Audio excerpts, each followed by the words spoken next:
هتعمل ايه لو قلت لك ان 50% من الناس اللي بتخش البروجرام بتاعك دلوقتي مش هتكمله للاخر؟ طب هتعمل ايه لو قلت لك ان 90% من الناس اللي ممكن اصلا تكون بتدخل الكورس بتاعك من الاول ما تكملش بعد اسبوعين؟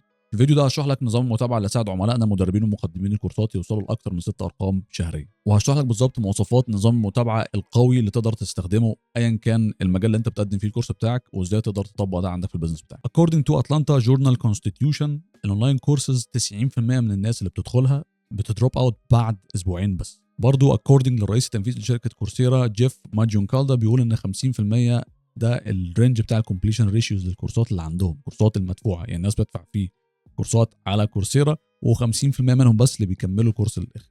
فلو التو ريسيرشز دول بيقولوا حاجه فهم اكيد بيقولوا ان احنا لازم نحط نظام متابعه محترم في الكورسات بتاعتنا عشان نضمن ان احنا نجيب نتائج قويه للعملاء بتوعنا كمدربين ومقدمين كورسات. اهلا بيك فيديو النهارده. انا اسمي عبد الله، ماركتنج وسيلز كوتش. بنساعد مدربين ومقدمين الكورسات ان هم يحققوا دخل مكون من 6 ارقام شهريا من البرامج التدريبيه بتاعتهم، ومن خلال الماركتنج سيستمز والسيلز سيستمز اللي احنا بنعلمها لهم في برنامجنا التدريبي عشان يكبروا البيزنس بتاعهم.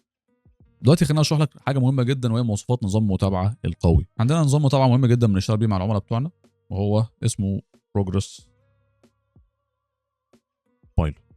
اوكي، هبدا ان انا الاول اوريك نظام المتابعه القوي، بعد كده اوريك ان اكشن نظام المتابعه بتاعنا اللي هو بروجرس بايلوت، وقد ايه وازاي احنا مطبقين كل الفيتشرز دي في السيستم بتاع المتابعه بتاعنا. اوكي، اول بند مهم جدا في انظمه المتابعه القويه حاجه اسمها كوميونيكيشن شانل، ودي اكتر حاجه تقريبا الكوتشز بيركزوا عليها. يعني ايه كوميونيكيشن شانل؟ بالراحه كده، كوميونيكيشن شانل يعني انا كل اللي بعمله ببساطه ان انا بقول للعميل انا هتابعك بان انا عندك متابعه على الواتساب، متابعه فرديه مش عارف 1 تو 1 هنبعت لك، ده النظام العادي الناس كلها بتقوله. هعمل لك متابعه فرديه هنتكلم مع بعض على الواتساب، في حين ان ده حاجه يعني عاديه جدا الناس كلها بتعملها، الا ان دي مش فيتشر. يعني في ناس بتقول لك احنا عندنا نظام متابعه قوي جدا. طب ايه يا عم نظام المتابعه اللي عندك؟ انا بتابعك على الواتساب، انا ببعت لك مسجات وبتابع معاك على الواتساب. اوكي، ما قلناش حاجه، دي حاجه حلوه جدا، بس مش ده اللي هيساعد عميلك يجيب نتيجه، مش ده اللي هيخلي، مش ده اللي يرفع الكومبليشن ريشيو بتاع الكورس بتاعك من 50% ل 90% ل 80%. اوكي، طيب ده اول حاجه، وده طبعا بند مهم جدا من البنود بتاعت نظام المتابعه زي ما احنا كنا بنتكلم. طيب تاني بند عندنا وهو حاجه اسمها انا بسميها التراكنج شانل. تراكنج شانل هنا بقى انا ببدا اشوف العميل بيعمل ايه بالظبط. تراكنج شانل، تمام، يعني سيستم يعرفني العميل وصل لغايه فين في الكورس، قد ايه خلص من فيديوهات مثلا لو انا مسجل البروجرام بتاعي، عشان بس في كلاش ما بين المسجل يعني الحاجات اللي الناس فاكره ان في كورسات مسجله وكورسات اون ديماند، يعني في انواع كتير هنبقى نشرحها في فيديو تاني. بس التراكنج شانل ده يعني انا ببقى عارف بالظبط العميل لما دخل عندي في البلاتفورم خلص قد ايه من الفيديوهات اللي انا اديتها له. خلاص، النظام اللي احنا بنشتغل بيه حاجه اسمها اون ديماند، انا بتابع العميل بيعمل ايه وبنديله في لايف تريننجز وفي 1 تو 1 وفي جروب سيشنز، يعني بيبقى ميكس من كذا حاجه مع بعض. خلاص، مهم جدا ان انا ابقى عارف العميل وصل فين بالظبط في البروجرام، خلص ايه انهي فيديو، وايه نسبه الكومبليشن بتاعته من ساعه ما دخل لغايه ما يبدا يحقق نتيجه، او لغايه ما يوصل لمرحله اسمها بنسميها البروجكشنز، هشرحها لك في نهايه الفيديو. اوكي، ده كده بالنسبه لي تاني حاجه ولا تراكنج شانلز. اوكي، ثالث حاجه ودي مهمه جدا لازم نعملها في السيستم بتاعنا بتاع المتابعه بتاعنا، وهي حاجه انا بسميها ديلي تشيك انز. ديلي تشيك انز حاجه بسيطه جدا، يعني 70% من يعني او خلينا نقول ناس كتير جدا في المدربين كتير جدا مش بيعملوها. حاجه بسيطه جدا مدربين كتير جدا مش بيعملوها، مجرد مسج ابعتها كل يوم للعميل عباره عن ايه الاخبار، ايه الاخبار، وصلت لايه النهارده. بس كل يوم احنا عندنا سيستم حاجه زي كده احنا بنعملها في التيم بتاعنا. مسج زي دي ممكن برضو بيحصل ان في نسبه معينه من الناس مش بترد عليها، وده بيديك انديكيشن ان مين واقف فين، مين عمل ايه. واكتر حاجه بتستفيدها من الموضوع الديلي تشيكنز ده انك بتعرف المده اللي العميل بياخدها على ما يخلص تاسك معين. ده انا ناتشل، بس انا لسه هرجع تاني لكل نقطه من دول واشرح لك بالظبط ايه اللي احنا بنعمله في كل واحده من دول باستفاضه قويه. واخيرا حاجه احنا بسميها، وده من اهم الحاجات، من اكتر اللي يعني الحاجات يمكن دي ال 20% اللي هتجيب لك 80% من النتائج. لو انت ما عندكش اي حاجه من الحاجات دي لازم يبقى عندك اخر حاجه وانا بسميها projections. projections، تمام، وتاسكس.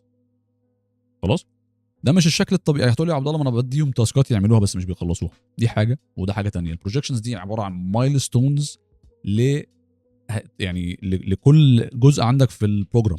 العميل خلص ايه بالظبط، ولما يخلص إيه الحاجه اللي يخلصها دي هيبقى حياته في البروجرام اسهل ازاي. بمعنى يعني مثلا وليكن هو حد وليكن اتعلم ازاي يعمل محتوى، فاللي اتعلم عندنا ازاي يعمل محتوى يبدا ينزل محتوى كده، حياته بقت اسهل من ناحيه المحتوى، فهو كده انجز حاجه في البروجرام. البروجكشن يعني المايلستون اللي هيخلي العميل يعمل اكشن معين بشكل احسن لما يتعلم حاجه معينه ويقدر يطلع منها نتيجه كويسه، ده اسمه بروجكشن. طبعا احنا بنينا كورسات كتير جدا للعملاء عندنا في مجالات مختلفه جدا، وكلها كانت متقسمه على موضوع البروجكشنز ده بشكل كبير قوي.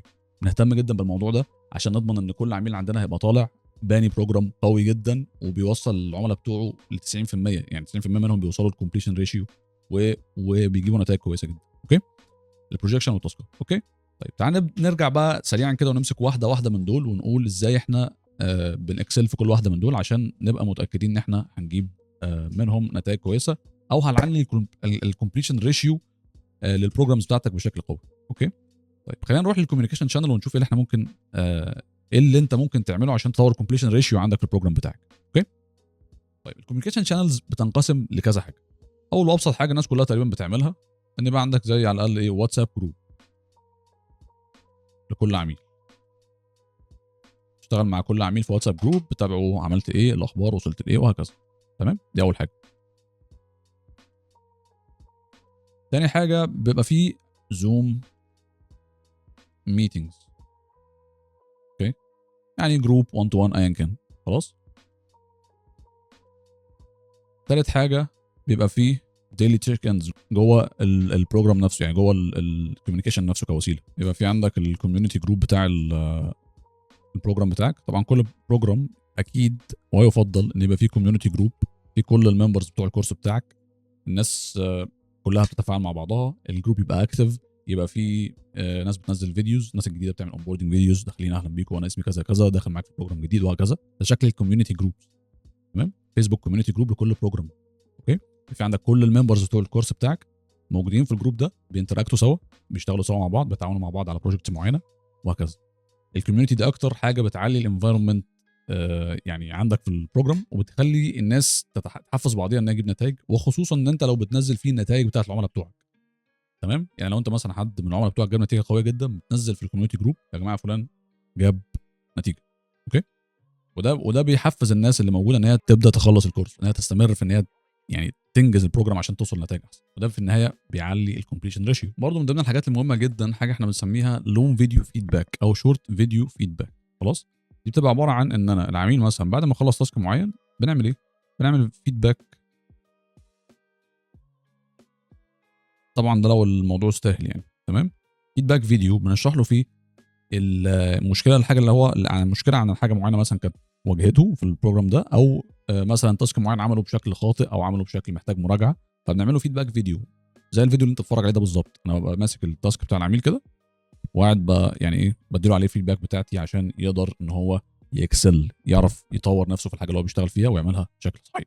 تمام، دي كل الكوميونيكيشن شانلز اللي احنا ممكن نشتغل عليها عشان نضمن ان احنا عندنا نتيجه قويه، وده اللي احنا اوريدي بنعمله في البروجرام بتاعنا. تمام، الفكره ان الناس كلها بتقول لك ايه، نظام متابعه ما اعرفش ايه، هنتابعك على الواتساب، والمتابعه على الواتساب دي بتبقى كل فين وفين، انت بتبعت للكوتش بتاعك مره ولا اتنين كل اسبوع، وهو على ما يرد عليك اصلا بياخد مده. احنا انستنتينيوسلي اولموست اول ما تبعت المسج يا انا يا حد من التيم بتاعي بيرد عليك عشان يساعدك تعرف يعني تعرف تتقدم في البروجرام بتاعك، وتعرف تشوف ايه المشاكل اللي بتواجهك وازاي نقدر نساعدك تحلها. تمام، ده مهم جدا، وناس قليله قوي اللي بتعمل موضوع الرد السريع ده، الا لو كان عندهم عدد عملاء قليل. خلاص، فالناس اللي شاطره جدا الشطار، ممكن يكون في ناس شطار قوي عندهم عدد عملاء قليل. تمام، بقول لك عندنا نظام متابعه جامد جدا، بتخش مع البروجرام اول ما تبعت رساله بيرد، بس بعد العميل رقم 100 الدنيا بتبوظ. وده السيستمز اللي احنا بنصممها او السيستمز اللي احنا بنساعدك تعملها. خلاص، في خصوصا في نظام المتابعه بتاعتك في الكوتشنج سيشنز اللي احنا بنديها في السيلز كوتش سيستم عندنا لما تشترك معانا يعني. ده اللي احنا بنعمله، وده اللي انا بعلم العملاء بتوعي، الناس الكوتشز اللي معايا اللي هم اللي بيشتروا مننا سيلز كوتش سيستم، ده اللي انا بعلمه لهم بالظبط. ازاي يعمل حاجه زي كده، ازاي يعمل اكسبشنال جيرني، ازاي يعمل اكسبشنال كوميونيكيشن شانلز عنده في البروجرام بتاعه عشان يضمن ان هو هيجيب نتائج للعملاء بتوعه وان هم هيخلصوا الكورس بتاعه للاخر. اوكي، فده الحاجات العاديه. بالنسبه للزوم ميتنجز ممكن تعمل 1 تو 1 بس 1 تو 1 برتم معين، يعني بتديها رقم معين لكل عميل، كل عميل مثلا بيبقى ليه 5 1 تو 1 سيشنز، 7 1 تو 1 سيشنز معانا في البروجرام بتاعنا مثلا. اوكي، ده عشان تضمن ان انت هتتابع عميلك مفيش حاجه واقعه، ولو عميلك من مثلا من ضمن العملاء الناس اللي هي دخلت في النص وما كملتش للاخر، تبعت لهم مسج، تعمل معاهم 1 تو 1 ميتنج، تخش معاهم في 1 تو 1 ميتنج تسالهم هم ليه ما كملوش للاخر، ايه اللي حصل، ايه اللي حصل في النص.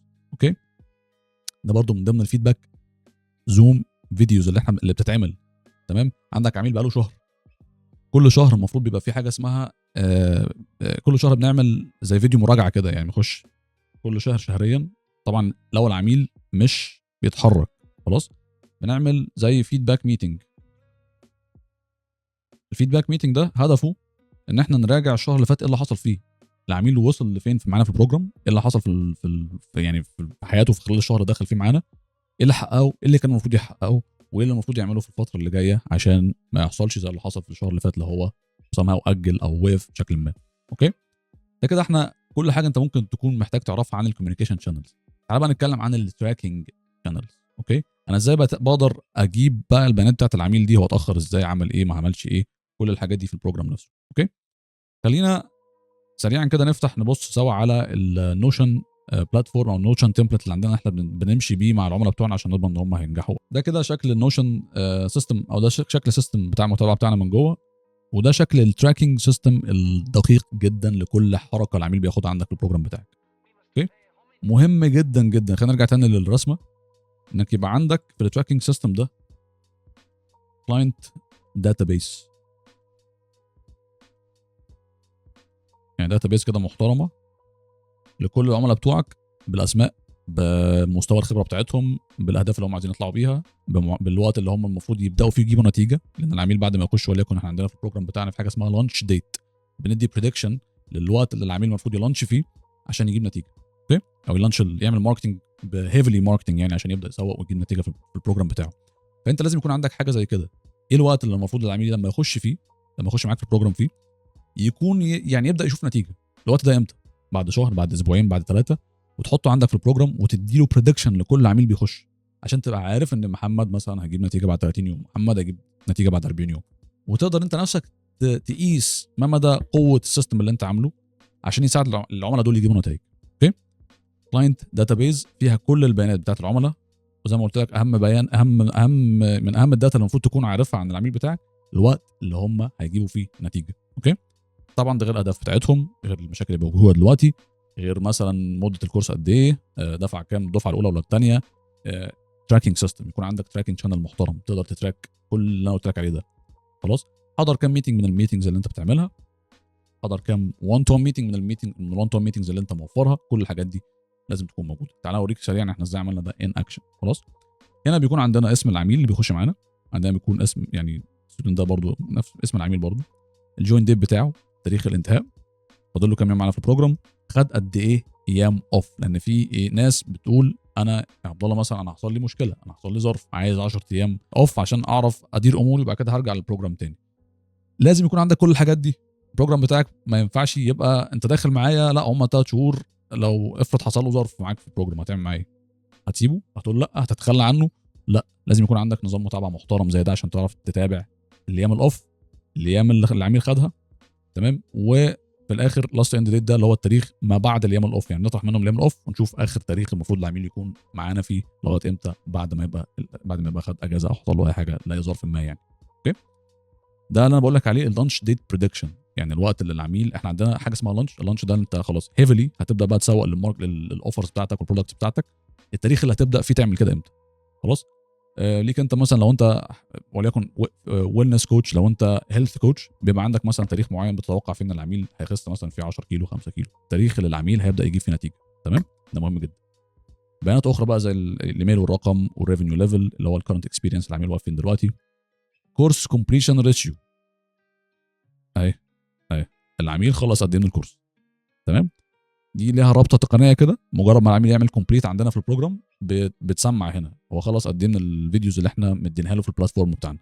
اوكي، عدد ال1 تو 1 سيشنز اللي خدها، اجمالي الحضور بتاعه، حضر كام ميتنج من الويكلي ميتنجز اللي احنا بنقدمها، الاوفرز اللي هو بيقدمها، اللي دخل معانا البروجرام، وهكذا وهكذا وهكذا. اوكي، مهم جدا يكون عندك حاجه زي كده. تمام، ده كده باستفاضه اللي تراكنج شانل. طبعا في حاجات تانية هنتكلم عنها كمان شويه، بس لما نخش على النقاط التانية في نظام المتابعه القوي. اوكي، نرجع تاني للرسمه بتاعتنا. طب احنا دلوقتي كنا بنتكلم في ان في هنا ديلي تشيك انز اوريدي، اوكي، بشكل ما. خلاص، مش قادر اقول لك قد ايه ده مهم جدا، قد ايه ده هيوفر عليك حاجات كتير قوي قوي في البروجرام. الديلي تشيك ان زي ما قلنا من شويه، ان انا ابعت مسج لكل عميل من العملاء بتوعي كل يوم، اكتب فيها ايه الاخبار بس. ببساطه هو فعلا كده. خلاص، طب ده فايدته ايه على لونج تيرم؟ فايدته كذا حاجه. اولا، مفيش عميل يجي يقول لك مثلا انا انت ما بعتليش، ما يقدرش حد يقول لك كده، خلاص. دي حاجه. الحاجه الثانيه، لو عميل قاعد مثلا ما ردش على ايه الاخبار لمده 3 ايام بشكل ما، انت تبقى عارف ان لا، ان الشخص ده في حاجه عنده، فيا اما هتصل بيه يا اما تعمل معاه انت ميتنج، يعني تعمل معاه فيدباك عن الفتره اللي فاتت اللي حصل، وتشوف هيقدر يكمل معاك ازاي عشان تضمن ان هو يخلص معاك. انا كل ده بتكلم ان هو يخلص الكورس، مش بتكلم ان هو يجيب نتيجه. تمام؟ ف انا كل ده بتكلم ان هو ان احنا ازاي نعلي الكورس كومبليشن ريشيو، وبالتالي نعلي النتائج اللي العملاء ممكن يحققوها. اوكي، تمام.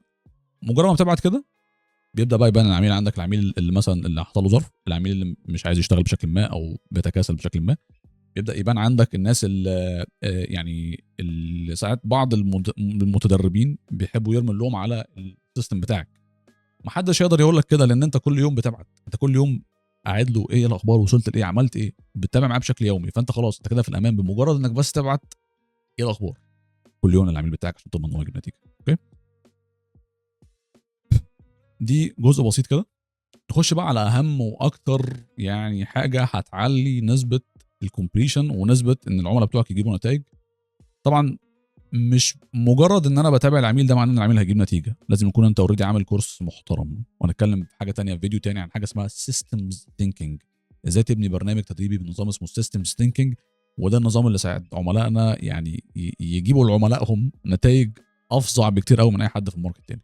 اوكي، ساعدنا عملاء كتير زي ما قلت لك في البروجرام بتاعنا سيلز كود سيستم، ان هم يبنوا برامج تدريبيه قويه يوفروا فيها وقت كبير جدا، يبذلوا اقل وقت ممكن مع العملاء عشان يجيب لهم اكبر رقم او اكبر نتيجه ممكنه. اوكي، ده نظام اسمه سيستم ثينكينج، هنتكلم عنه في فيديو تاني ان شاء الله. اوكي، ولو عايز معلومات اكتر تقدر تدخل معانا البروجرام بتاعنا عادي. لو عايز تعرف النظام ده كويس قوي ونساعدك فيه ونبني لك البروجرام بتاعك، تقدر تخش معانا في سيلز كود سيستم بشكل من الاشكال. هتلاقي الروابط بتاعت كل حاجه تحت في الديسكربشن، لو انت ناوي ان احنا نساعدك فعلا تحقق نتائج قويه في البيزنس بتاعك. لو انت كوتش او مدرب، من الاخر تبني ماركتنج سيستم يعمل لك حريه مش ارهاق. اوكي، خلينا نكمل ونشوف بالظبط ايه هي البروجكشنز او التاسكات. تمام، انا هدي مثال طبعا من نظام المتابعه بتاعنا. اوكي، سريعا كده عشان نبص الدنيا عندنا ماشيه ازاي. اوكي، في حاجه عندنا اسمها بروجكشنز. تمام، احنا دلوقتي زي ما انت شايف بنقيس التاسكات والبروجكشن. خلاص، البروجكشن كل بروجكشن مدين له عنوان كده من العناوين. اوكي، نعمل زوم هنا كده على الحته اللي على اليمين دي او على الشمال. البروجرام متقسم عندنا كذا حاجه. عندنا حاجه اسمها نيش بيكر، عندنا ماركت ريسيرش، عندنا مينيمم فايبل اوفر، الحاجات اللي هتساعدك توصل لنتائج معانا في البروجرام بتاعنا. اوكي، بنتكلم فيه ازاي اختار نيش، ازاي اعمل ماركت ريسيرش، ازاي ابني حاجه اسمها مينيمم فايبل اوفر. دي كلها حاجات بتتعمل زي مايلستونز انت بتعملها عندنا في البروجرام عشان نبقى ضامنين ان انت هتجيب نتيجه قويه في البروجرام بتاعنا. اوكي، ازاي اختار النيش بتاعي، ازاي اعمل ماركت ريسيرش، ازاي ابني مينيمم فايبل اوفر، اقل اوفر ممكن ابذل فيه مجهود، اقل كورس ابذل فيه مجهود عشان عميل يجيب نتيجه. اوكي، ازاي اعمل ماركتنج مسج، ازاي اعمل حاجه اسمها سكيب اند رايفل فورمولا. كل دي زي مايلستونز عندنا في البروجرام، لو انت مشيت عليها ستيب باي ستيب هتوصل ان انت تجيب نتيجه قويه في البروجرام بتاعنا. خلاص، طبعا انا مش بوعد ان انت لو دخلت معانا في البروجرام هتجيب 6 ارقام شهريا، 100,000 فما فوق شهريا. ده انت بتعمل مليون جنيه في السنه، انت كده من ال 3% من المجتمع. خلاص، فده 3% من المجتمع بيوصلوا له، فانا اكيد مش هقدر اوعد ان انت هتوصل للرقم ده بشكل ما. انا بقول لك وبشير معاك المعلومات اللي احنا اشتغلنا بيها مع العملاء بتوعنا، وبديك الدروس المستفاده من الشغل اللي انا عملته مع العملاء بتوعي عشان يوصلوا للنتائج دي. اوكي، كل عميل عندنا واقف في بروجكشن معين من البروجكشنز دي، واحنا بنتراك كل ده بشكل كويس قوي. وكل بروجكشن من البروجكشنز ليه تاسكات معينه، وكل عميل عندنا بنبعت له التاسكات اللي المفروض يعملها بناء على البروجكشن اللي هو واقف فيه دلوقتي. خلاص، فاكيد زي ما انت شايف لو انت عملت نظام متابعه بالمنظر ده عندك في البيزنس بتاعك، هيبقى عندك قد ايه تحكم عن مدى نسبه انهاء البرامج، يعني كومبليشن ريشيو اعلى للبروجرام بتاعك بشكل ما، لانك عندك نظام متابعه بالشكل ده سوليد. حاجه كمان برضو حابب اتكلم عنها، ويمكن دي اضافه لذيذه جت في دماغي كده وانا بصور الفيديو، حاجه اسمها اتندنس. يعني من ضمن الحاجات اللي برضو عشان تقدر يعني تعلي، لان انا شايف ان ده برضو توبيك مهم جدا. طبعا احنا مش في المدرسه عشان ناخد اتندنس وبتاع، انا فاهم قصدك، بس اتندنس بيديني انديكيشن عن مدى التزام الكلاينت معايا في البروجرام، عن مدى التزام العميل اللي داخل معايا في البروجرام. لو رحنا هنا كده ونزلنا تحت على الاتندنس، هتلاقي طبعا وليكن هنا في اسماء العملاء بتوعنا، مش يعني الحاجات دي هخفيها اكيد. وليكن احنا عندنا هنا نسبه من لكل عميل من العملاء. طبعا في ناس لسه داخله جديده خدوا محاضره من 24 ميتنج، كل واحد عندنا يعني ليه نسبه حضور بشكل ما.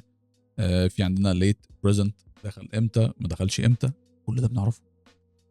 حضر كام ميتنج، العميل حضر كام ميتنج من الاجمالي الميتنجز اللي احنا بنعملها من ساعه دخوله معانا لغايه ما خلص البروجرام بتاعنا. تمام. فما فيش كده بالمنظر اللي انت شايفه ده، ما فيش مترك واحد هتخسره في البروجرام بتاعك، مش تبقى عارف العميل واصل لفين. وما فيش عميل من العملاء اللي عندك بنسبه كبيره مش هيجيب نتيجه. بنسبه كبيره هيبقى نسبه نجاح العملاء عندك عاليه جدا لدرجه ان انت يعني خلاص انت ما فيش حد عندك بيفشل خلاص. مش عايز اصدمك اقول لك ان من 7 مليار بني ادم اللي في الحياه، لو خدنا الافريج كده بتاع كل الكوتشز اللي موجودين في العالم، هتلاقي ان 10% هي نسبه النجاح بتاعت اي كورس انت ممكن تخش فيه. 10%. تمام. سام اوفنز ده كان one of the يعني biggest gurus، من الناس اللي بتعمل كورسات عالميه بتجيب نتائج عالميه بانظمه متابعه عالميه. كان بيقول لك انا نسبه نجاح العملاء معايا 10%. تمام. رغم ان هو كان عامل سيستم محترم. طبعا على ايامه ما كانش فيه السيستمز دي، بس انا بقول لك ان ده الافريج. خلاص. هوبفولي الناس اللي بتجيب اللي بتمشي معاك في البروجرامز بتاعتك للاخر بتوصل ل 90%. وانت بتكلم عليك كصاحب بزنس، انت نسبه نجاحك مع الناس اللي بتكمل البروجرام بتاعك للاخر ممكن توصل ل 90%، ممكن توصل ل 95%. اوكي. ده كان اوفر فيو سريع كده عن ازاي انت تقدر تطور برامجك التدريبيه، ازاي تقدر تطور نظام المتابعه بتاعك. وكنت بضرب مثال ب سيلز جود سيستم، النظام المتابعه بتاعنا، او خلينا نقول البروجرس بايلوت بتاعنا. ده نظام المتابعه اللي احنا بنشتغل بيه مع العملاء بتوعنا عشان نضمن ان هم هيوصلوا ل6 ارقام شهريا فما فوق. طبعا انا مش بوعد، ولكن انا بديك فكره عن ايه السيستم اللي احنا ايه الاسباب اللي احنا بناخدها عشان نساعدك توصل لنتائج كويسه في البيزنس بتاعك. اوكي. ده كان فيديو النهارده. اشكرك على المتابعه واشوفك في فيديوهات تانية. يومك زي الفل.